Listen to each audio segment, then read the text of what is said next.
Let's talk about a question that every leader should be asking themselves. Is your organization built to just get by, to survive, or is it actually designed to thrive? That difference is everything. So let's get into it. So, I'll ask you directly, is your organization just surviving? Because you know what survival mode feels like, right? It's that feeling of constantly treading water, putting out one fire after another, but never really making any forward progress. It's just exhausting. And it's silently draining your most important asset, your people. And these are the symptoms, aren't they? You see them popping up everywhere. Things like quiet quitting, where your team is just doing the absolute bare minimum, or that feeling of chronic burnout that's way more than just a tough week. Innovation just grinds to a halt because honestly, who has the energy for new ideas? And of course, that revolving door of high employee turnover that costs a fortune. If any of that sounds a little too familiar, then you'll want to see this next part. So what's the diagnosis for all these problems? Well, you're not going to find it on an org chart or in a performance review. The real issue lives in what this framework calls the gray space. It's that invisible, unwritten territory that exists between official rules and the messy, complicated reality of how people actually work together. Okay, so what exactly is this gray space? Let's break down this definition because it's really important. We're not talking about some big, obvious blow-up.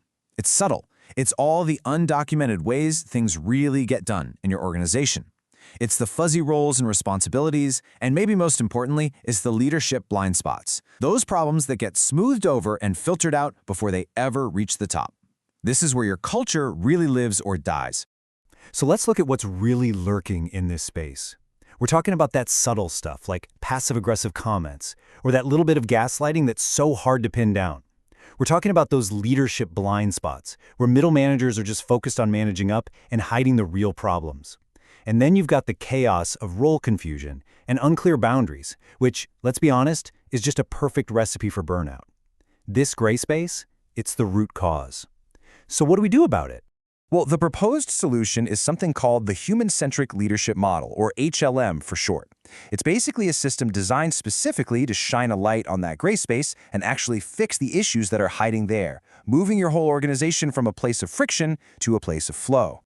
Now, the key idea here is this concept they call stagility. I love this term. It basically throws out that old false choice between having stability for your people and the agility your business needs. The whole argument is that you have to have both. In fact, real lasting agility is only possible when it's built on a foundation of human stability. It makes sense, right?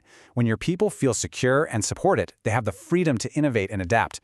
One simply can't exist without the other. So the model itself is built on 4 key pillars that all work together. First, you have community reviews. Think of these like data-driven health checks to find out exactly where energy and morale are leaking from your system. Then you've got leadership coaching, which is all about building managers who can actually inspire and lead their teams. Next up is professional learning for everybody, to give the entire team the tools they need to flourish. And finally, tailored talent searches, to make sure that when you hire new leaders, you're bringing in people who will add to, not take away from, this thriving culture you're building. Okay, but this isn't some one-size-fits-all cookie-cutter approach. The real magic of this framework is how it adapts to the very different pressures that you see in different sectors. Let's take a look at how that actually works in practice. So, whether you're a business trying to drive profit, a school district focused on student achievement, or a government agency that needs to rebuild public trust, the core idea is exactly the same. Your people, your human ecosystem, that's your engine. But how you tune that engine? Well, that's going to be a little different for each one. For businesses, you can think of this as a major operational upgrade. The goal is to solve that feeling of digital exhaustion, where everyone is constantly busy, but nothing important seems to get done. And the results are very real. The data points to things like 23% higher profitability and a 30% jump in innovation, all justified with something called a human capital ROI audit, which makes that human impact financially crystal clear. Now, in schools, the framework acts more like a well-being engine. By focusing on helping teachers thrive, you directly fight back against burnout. And here's where the connection is just so powerful. When your teachers are doing well, you see results like a 30% drop in student absenteeism and academic gains that are like adding 43 extra days of learning to the school year. You literally become a destination employer where all the best educators want to work. And for government agencies, this is a powerful tool to rebuild public trust. When you create a thriving internal culture, you can finally reverse that brain drain of top talent leaving for the private sector. You shift from a rigid, compliance-only culture to a high-performance one that uses transparent data to prove its effectiveness to the public. It's a total game changer. So look, this all sounds great in theory, but what about the bottom line? That brings us to the payoff, the actual, measurable return on investment you get from building a culture where people thrive.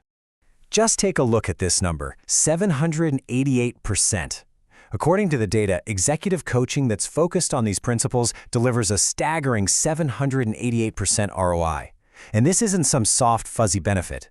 This is driven by hard numbers, huge boosts in productivity, and avoiding the massive costs that come with losing and replacing key leaders.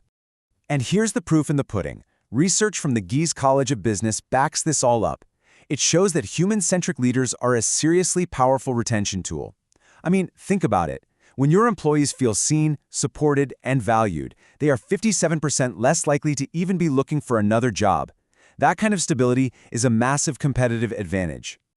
So, how is all this measured? It's done with this, the Human Capital ROI formula. Now, I know it looks a little complicated, but the core idea is actually pretty simple. It mathematically connects your company's profit to what you spend on your people, and then it factors in the health of your workforce, what they call the thriving multiplier. It's basically a tool that makes the invisible value of your culture visible on a balance sheet. And this table here just sums it all up perfectly.